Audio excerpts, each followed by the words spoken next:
नमस्कार दोस्तों। आज की वीडियो में हम बात करेंगे कि किसी भी व्यक्ति की सफलता जो है वो किन पैरामीटरों पर खरा उतरने के बाद उसको सफलता के नए पैमाने तक ले जाती है। बुद्धिमत्ता एक ऐसी चीज़ है जो हमेशा ही मनुष्यों के लिए रहस्य, रिसर्च और शोध का विषय रहा है, क्योंकि बुद्धिमत्ता के दम पर ही लोगों की सफलता और असफलता को नापा जाता है। तो इस विषय में अलग अलग समय पर अलग अलग वैज्ञानिकों ने, रिसर्चरों ने अलग अलग खोजें की हैं। वो किस तरह से ज्योतिष से संबंधित हैं और कैसे वो कोरिलेट करती हैं, ये मैं आपको इस वीडियो में बताऊंगा।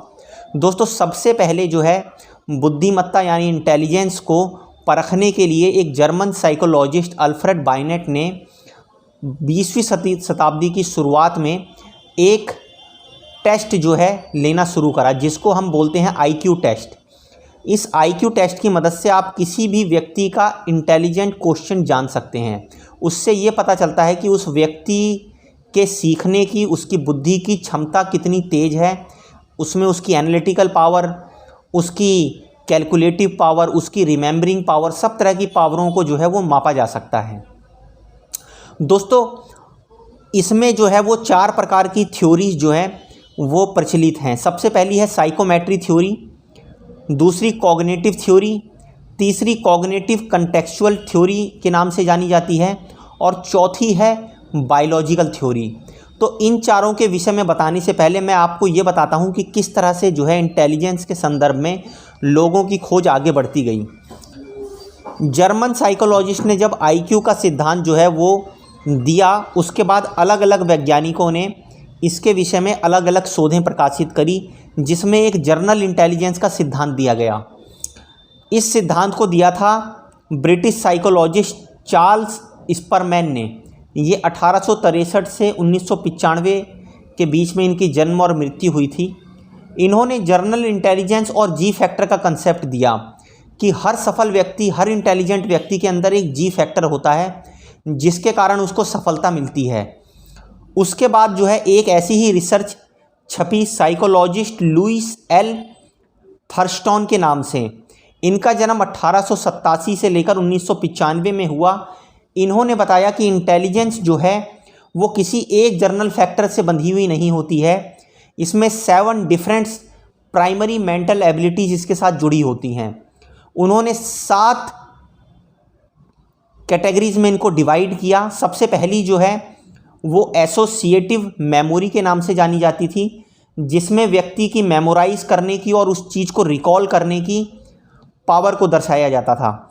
दूसरी उसकी न्यूमरिक एबिलिटी के ऊपर जो है उसकी बुद्धिमत्ता को परखा जाता था, जिसमें वो अर्थमेटिक्स प्रॉब्लम्स को सॉल्व करने की उसकी क्षमताओं को देखा जा सकता था।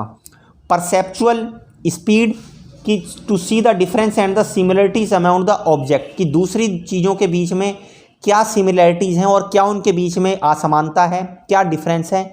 इस चीज़ को जो व्यक्ति परख पाता है उसको उसकी परसेप्चुअल स्पीड के नाम से जाना जाता है। रीजनिंग पावर की टू फाइंड द रूल्स, आप जो है किसी भी नियम या कायदे को जब पकड़ पाते हैं तो चौथा नंबर रीजनिंग का आता है। 5वां नंबर स्पेचुअल विजुअलाइजेशन को दिया गया कि विजुअलाइज द रिलेशनशिप। जब आप किसी भी संबंध को विजुअलाइज मतलब अपने अंदर से देखना शुरू कर देते हैं, उसको महसूस करना शुरू कर देते हैं, अनुभव करना शुरू कर देते हैं, तो ये भी एक प्रकार की इंटेलिजेंस को दिखाता है। वर्बल कॉम्प्रिहेंसिव जो है वो दर्शाती है कि to define and understand the word, कि शब्दों के डिफाइन करना मतलब उनको बताना और उनको समझना, उसके ऊपर आपकी कितनी पकड़ है, ये भी एक प्रकार की इंटेलिजेंस को दर्शाता है। और जो लास्ट में जो 7वीं जो इस थ्योरी में सबसे इम्पॉर्टेंट जो चीज़ बताई गई वो थी वर्ड फ्लुएंसी, कि प्रोड्यूस द वर्ड रैपिडली, कि आप कितनी अच्छी तरह से किन शब्दों को बोल सकते हैं। उसके बेस पर आप अच्छे प्रवक्ता बन सकते हैं, अच्छा भाषण देने वाले बन सकते हैं। तो आप देख सकते हैं कि साइकोलॉजिस्ट एल थर्स्टन ने जो है वो 7 तरह की बुद्धिमत्ता को बताया कि बुद्धिमत्ता एक सिंगल फैक्टर से जुड़ी हुई नहीं होती है, वो 7 अलग तरह की फैक्टरों में जुड़ी हुई होती है। इसके बाद एक और चीज़ रिसर्च निकल के आई। एक वैज्ञानिक ने जो है इससे भी बढ़कर ज़्यादा खोज प्रकाशित करी और उसमें बताया कि जो इंटेलिजेंस होती है वो किसी एक भी रूट से नहीं बंधी होती है, वो कई प्रकार की मल्टी डायमेंशनल होती है। और एक नई थ्योरी का जन्म दिया जिसको बोलते हैं थ्योरी ऑफ मल्टीपल इंटेलिजेंस। ये इसकी खोज करने वाले थे हार्वर्ड गार्डनर्स। ये एक तरह के साइकोलॉजिस्ट थे। इन्होंने कहा कि जो इंटेलिजेंस है वो मुख्य तौर पर 8 तरह के अलग अलग चीज़ों से दर्शाई जा सकती है, जिनका एक दूसरे से कोई रिलेशन नहीं होता है। मतलब हर एक आदमी के अंदर बुद्धिमत्ता का एक अलग लेवल है, और वो इतना अलग है कि वो एक प्रकार के इंटेलिजेंट व्यक्ति से दूसरे तरह के जो इंटेलिजेंट व्यक्ति हैं उससे बिल्कुल अलग हो सकता है। ये 8 प्रकार कौन कौन से थे वो भी आप ध्यान से सुनिए। पहला था बॉडीली काइनेटिक इंटेलिजेंस। मतलब कुछ व्यक्तियों के अंदर बॉडीली काइनेटिक इंटेलिजेंस होती है कि वो अपने शरीर को मनचाहे रूप से इस्तेमाल कर सकते हैं, उसको तोड़ मरोड़ सकते हैं, उसको हैंडल अच्छे से कर सकते हैं, उनसे वो काम कर सकते हैं जो दूसरे व्यक्ति आसानी से नहीं कर सकते हैं। जब आप किसी भी योग करने वाले व्यक्ति को देखते हैं जो ऐसा अभूतपूर्व योग करता है जो आम आदमी नहीं कर पाता है, तो उनकी भी एक तरह की इंटेलिजेंस होती है, वो बॉडीली काइनेटिक इंटेलिजेंस के अंदर आते हैं। दूसरा है इंटरपर्सनल इंटेलिजेंस। इस इंटेलिजेंस के अंदर जो है जो व्यक्ति होते हैं वो डिटेक्ट कर सकते हैं एंड रिस्पॉन्ड कर सकते हैं मूड्स को और मोटिवेट कर सकते हैं। जितने भी मोटिवेशनल स्पीकर्स आते हैं वो सारे के सारे इसी के अंदर आते हैं। इनका काम होता है लोगों को मोटिवेट करना, उनके मूड को परखना, उनको पता लगाना उनके मूड के बारे में और उसको रिस्पॉन्ड करना सही तरह से। उसके बाद तीसरी जो आती है वो इंट्रापर्सनल इंटेलिजेंस है। ये इंटेलिजेंस जो है वो सेल्फ अवेयर के बारे में बताती है, इनर फीलिंग के बारे में बताती है, वैल्यूज़ के बारे में बताती है, आदमी का बिलीफ कैसा है इसके बारे में बताती है और उसकी थिंकिंग प्रोसेस के बारे में बताती है। जितने भी आध्यात्मिक स्पिरिचुअल आपको लोग मिलते हैं, जैसे संत हो गए या ऋषि हो गए या किसी प्रकार के मुनि हो गए, वो ज़्यादातर लोग इसी कैटेगरी के अंदर फॉल करते हैं। उनके अंदर स्पिरिचुअल पावर होती हैं या उनके अंदर आप कह सकते हैं इंट्रापर्सनल स्किल्स होते हैं, और ये इंटेलिजेंस जो है वो पहले की दोनों इंटेलिजेंस से बिल्कुल अलग होती है। उसके बाद चौथे नंबर पर आती है लॉजिकल और मैथमेटिकल इंटेलिजेंस, कि आप कंसेप्चुअल अगर थिंकिंग कर सकते हैं, एब्स्ट्रैक्ट कर सकते हैं, डिज़ाइन कर सकते हैं लॉजिकल और न्यूमेरिकल पैटर्न्स को, तो ये भी एक प्रकार की इंटेलिजेंस को दिखाता है। इसमें आप ज्योतिषों को भी रख सकते हैं, इसमें आप मैथमेटिशियंस को भी रख सकते हैं, इसमें आप ऐसे लोगों को भी रख सकते हैं जो लॉजिक्स और पैटर्न को बहुत जल्दी पकड़ लेते हैं। उसके बाद पांचवी जो इंटेलिजेंस आती है वो म्यूजिकल इंटेलिजेंस है, कि the ability to produce and appreciate rhythms, pitches and timbre. कुछ लोगों के अंदर ऐसी अभूतपूर्व इंटेलिजेंस होती है कि वो गाना गाने में स्वरों को और उसकी जो पिच होती है उसकी फ्रिक्वेंसी को और उसकी रिम्स जो होती हैं, उसकी जो ध्वनियाँ होती हैं, उनको बहुत अच्छे से पकड़ सकते हैं, बहुत अच्छे से समझ सकते हैं और प्रोड्यूस कर सकते हैं। कुछ लोग ऐसे होते हैं जो गाने में, बजाने में या नृत्य में या कला में अभूतपूर्व रूप से जो है वो पारंगत होते हैं। वो इसी इंटेलिजेंस के अंदर आते हैं। जैसे तानसेन थे पुराने टाइम में, आपने सुना होगा, या आप किसी अच्छे गायक का नाम सुनते हैं, कोई अच्छे गीतकार का नाम सुनते हैं जो म्यूजिक बढ़िया कंपोज कर सकता है, वो सब इसी कैटेगरी के अंदर आते हैं। छठा नंबर जो था वो नेचुरलिस्टिक इंटेलिजेंस का था, जिसमें recognize, categorize animals and plant. वो लोग जो जंतुओं को, जानवरों को और प्लांट्स को अच्छे से पहचान सकते हैं और कैटेगराइज कर सकते हैं कि ये इस श्रेणी का प्लांट है, इसकी ये खूबियां हैं। ऐसे ही जानवरों के संदर्भ में जो उनको पहचान सकते हैं कि ये, जैसे आप मैमल्स देखते हैं, रेप्टाइल्स देखते हैं, इस तरह की जो कैटेगरियां जो लोगों ने बनाई हैं वो इसी तरह के जो इंटेलिजेंट लोग थे वही बना पाए हैं, कि जंतुओं को अलग अलग तरह के प्रकारों में क्लासीफाई कर दिया, प्लांटों को अलग अलग तरह के, पेड़ पौधों को अलग अलग प्रकार के वर्गों में विभाजित कर दिया। कुछ मेडिसिनल प्लांट्स हैं, कुछ जर्नल प्लांट्स हैं, कुछ किस तरह के प्लांट्स हैं। तो ये एबिलिटी भी कुछ लोगों के अंदर होती है जिनको नेचुरलिस्टिक इंटेलिजेंस के अंदर बताया जाता है। उसके बाद सातवीं जो आती है वो वर्बल और लिंग्विस्टिक इंटेलिजेंस आती है, जिसमें वर्बल स्किल्स होते हैं। आप कितना बढ़िया बोल सकते हैं, sensitive to sound, meaning and rhythms of word. इसमें आपको कई बार जो है वो कवि भी मिल जाएंगे, कई बार आपको गायक भी मिल जाएंगे, कई बार आपको एंकर मिल जाएंगे जो बहुत बढ़िया बोलते हैं या जिनकी जो है अपनी बातों पे कमांड होती है। इस तरह के लोग भी इस कैटेगरी में आते हैं। और आठवां आता है विजुअल स्पेशियल इंटेलिजेंस। ये इंटेलिजेंस जो है to think and imagine and picture the visualize accurately and abstractly, मतलब वो लोग जो किसी भी पिक्चर को, किसी भी इमेज को विजुलाइज कर सकते हैं, मतलब कुछ भी ऐसी चीज़ ड्रॉ कर सकते हैं जिसको उन्होंने देखा या जो उनके सपने में आई या जो उन्होंने इमेजिन किया, उसको बिल्कुल आपको पिक्चर ड्रॉ करके रख देंगे। तो ये ऐसी होती है कि उनके अंदर विजुअल, मतलब वो किसी भी चीज़ का प्रत्यक्ष तौर पर उसको विजुअलाइज करके उसको पिक्चर की फॉर्म में कन्वर्ट करने की एबिलिटी रखते हैं। तो आप देख सकते हैं थ्योरी ऑफ मल्टीपल इंटेलिजेंस जो सबसे ज़्यादा एक्सेप्टेंस रखती है आज के जो है दुनिया में, उसमें 8 तरह की डिफरेंट इंटेलिजेंस को जो है दर्शाया गया है। इसके बाद एक और थ्योरी दी गई इंटेलिजेंस के संदर्भ में, जिसे दिया रॉबर्ट स्टर्नबर्ग ने। ये भी एक तरह के साइकोलॉजिस्ट थे। इन्होंने एक थ्योरी दी जिसको बोला जाता है ट्रायरेक थ्योरी ऑफ इंटेलिजेंस। ये मानते थे कि जो गार्डनर है रिफर्ड ओनली द सक्सेसफुल, मतलब गार्डनर ने जो थ्योरी ऑफ मल्टीपल इंटेलिजेंस दी थी वो सिर्फ उन्हीं लोगों के ऊपर सही बैठती है, सटीक बैठती है जो सक्सेसफुल इंटेलिजेंस को बेयर करते हैं, या मतलब जो लोग सक्सेस हुए हैं अपनी इंटेलिजेंस के कारण, सिर्फ उन्हीं को डिनोट करती है। जबकि इंटेलिजेंस उससे भी कहीं ब्रॉडर चीज़ है, उसका इस चीज़ से कोई लेना देना नहीं है कि आप कितने सफल हुए हैं या कितने सफल नहीं हुए हैं। वो इतनी ब्रॉडर चीज़ है कि वो 3 चीज़ों पर डिपेंड करती है। पहली, आदमी की एनालिटिकल इंटेलिजेंस, कि आदमी किसी चीज़ को कितना एनालाइज कर सकता है, कितना परख सकता है। और परखने के बाद दूसरी बात क्रिएटिव इंटेलिजेंस, कि एक बार किसी चीज़ को परखने के बाद उसके अंदर की जो क्रिएटिविटी है उसको किस रूप में ढाल सकता है। और तीसरा जो है वो प्रैक्टिकल इंटेलिजेंस है, कि to adopt the changing environment, कि जो एनवायरनमेंट और जो माहौल है उसके अकॉर्डिंग अपने आप को वो कितना ढाल पाता है।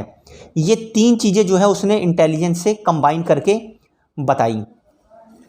दोस्तों, अब तक की जो इंटेलिजेंस की जो रिसर्च थी उसमें मैंने आपको 8 तरह की इंटेलिजेंस के बारे में बताया, जिसमें जो थ्योरी जो दी गई थी the theory of multiple intelligence वो बताई गई। पर मैं आपको एक 9वीं इंटेलिजेंस के बारे में बताता हूँ। 9वीं इंटेलिजेंस जो है लीडरशिप की इंटेलिजेंस होती है। वो ऐसी इंटेलिजेंस होती है जो बाकी की 8 इंटेलिजेंस को कंबाइन करने की कैपेबिलिटी रखती है, कि ऐसे लोग जिनके अंदर ये सारे ही हुनर हैं, चाहे वो इंटेलिजेंट हैं, चाहे उनके अंदर किसी भी प्रकार की इंटेलिजेंस है, लेकिन ऐसे लोगों को कंबाइन करने की, उनको कमांड करने की पावर जो है कुछ लोग रखते हैं। उनके अंदर लीडरशिप की इंटेलिजेंस होती है, वो इसके अंदर नहीं बताई गई है, लेकिन मैं आपको बता रहा हूँ।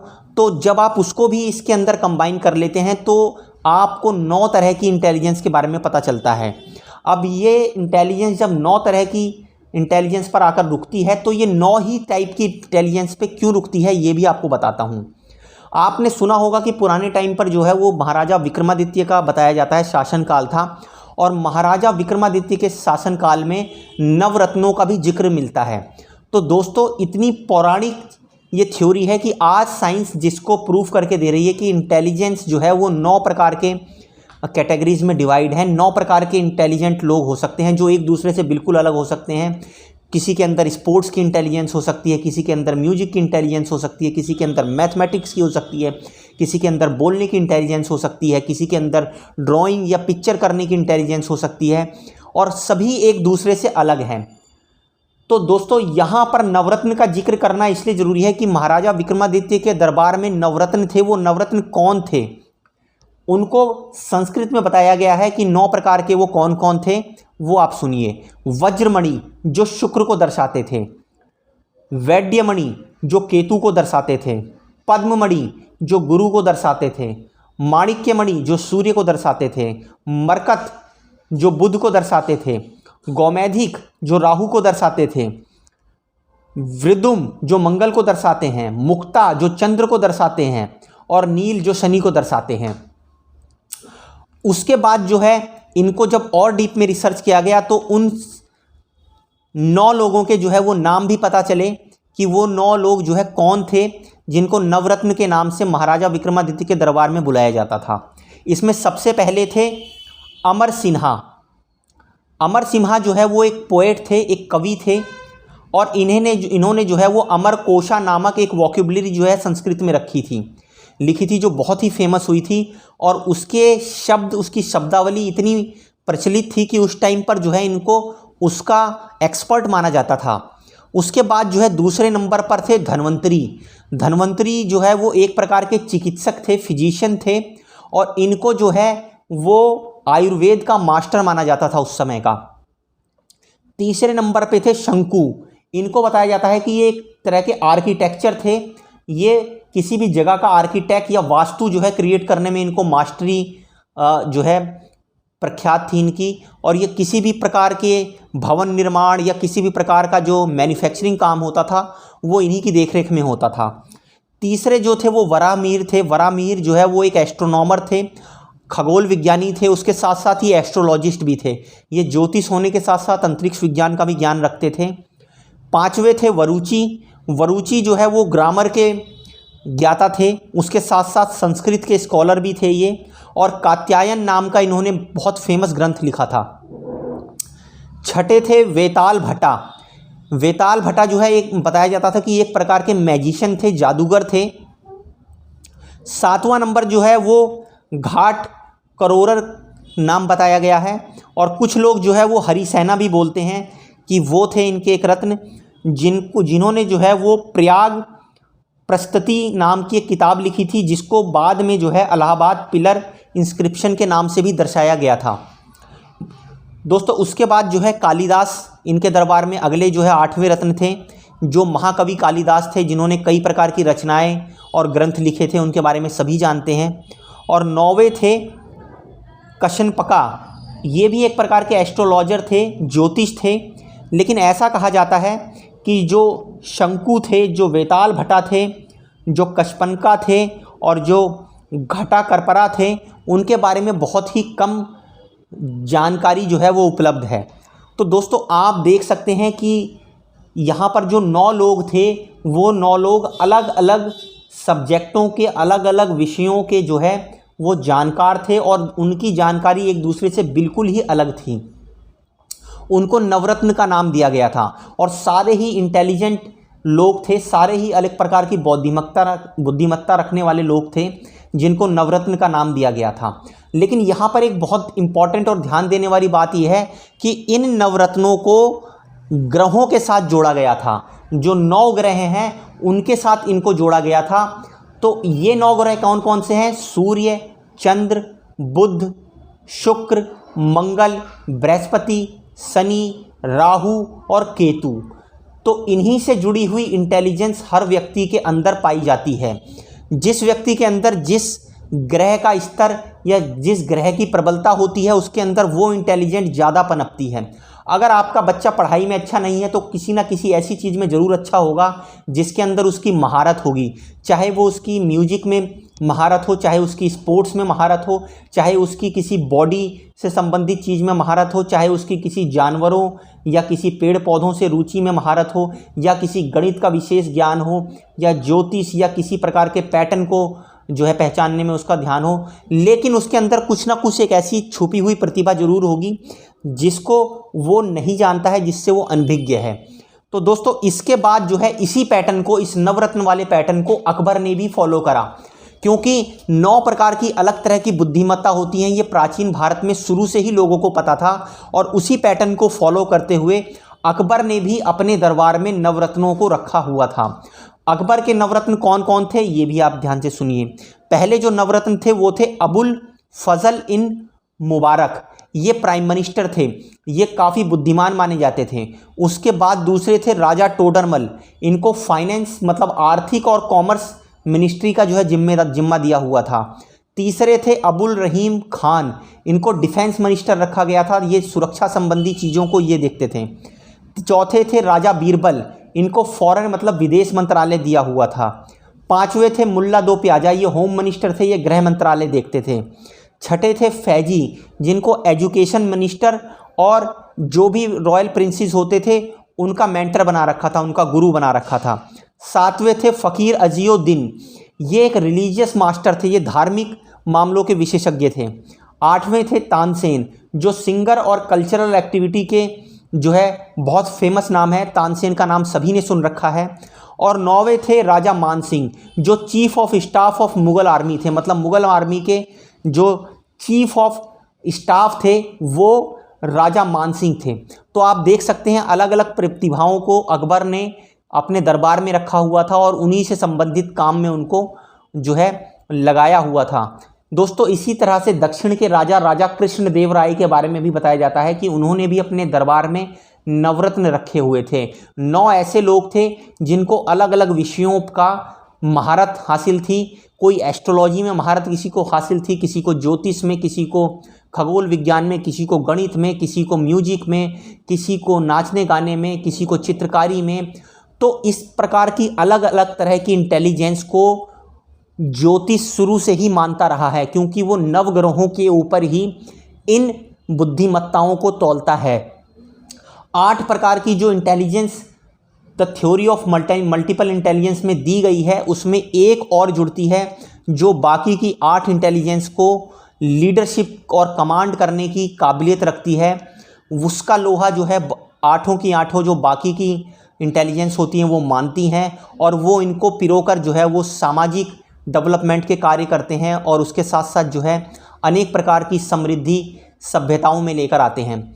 तो दोस्तों आशा करता हूँ कि जब आप अपने बच्चों को देखेंगे, अगर वो पढ़ने में कमज़ोर हैं और तो आप देखेंगे कि किसी न किसी विषय के प्रति, किसी न किसी चीज़ के प्रति उनकी रुचि जो है वो बहुत ही गहरी होगी।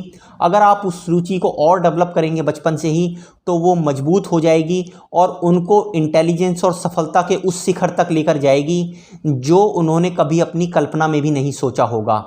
दोस्तों आशा करता हूँ इस वीडियो में मैंने आपको कुछ नई जानकारी दी होगी। अगली कुछ और नई और इम्पॉर्टेंट जानकारी लेकर अगली वीडियो में मिलेंगे। तब तक के लिए नमस्कार।